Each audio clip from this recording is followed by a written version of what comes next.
Siraj contractor কোন এলাকার মানুষ? ওই মাল তোর সিরাজগঞ্জের মানুষ, ওখান থেকে এসে কন্ট্রাক্টারি করতেছে। আর বধু? বধু তো আমাদের অসিমপুরের মানুষ। তাহলে কারে বেশি গুরুত্ব দেওয়া লাগবে?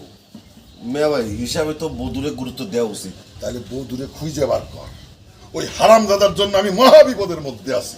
ওরে খুঁজে জানা দরকার ঘটনার দিন ও কোথায় ছিল। পুলিশের কাছে প্রমাণ করা লাগবো ঘটনার দিন বধু ঘটনাস্থলে ছিল না। আর এই ঘটনা কে দেখছে এরকম একটা সাক্ষী দরকার, তাইলেই বধুরে নির্দোষ প্রমাণ করতে পারবো। সাক্ষী তো ম্যানেজ করা যাবে মেয়া ভাই। তাহলে যা আনতে ব্যবস্থা কর। কিন্তু মনে করেন যে সহজে যদি বধু না আসতে চায় তাহলে কি বাইন্দে মারতে মারতে নিয়ে আসবো? যা খুশি করে নিয়ে আয়, খালি মারিস না। মানে মাইরে ফেলবো না। জানে মারিস না। দাঁড়া।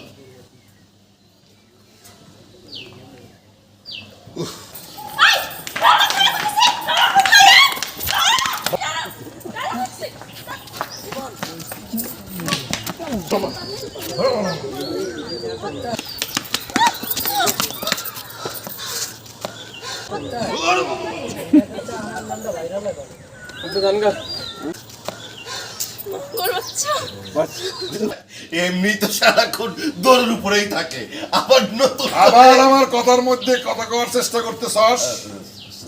সরি মেয়া ভাই, মানে আমি একটু বুঝাই করতে চাচ্ছিলাম। তাহলে যেটা কইলাম সেইটা কর।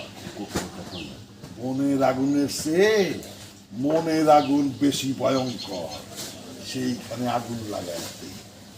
মেয়া ভাই আমি কিন্তু আপনার টেকনিকটা ধরতে পারছি, বুঝতে পারছি কি করতে হবে।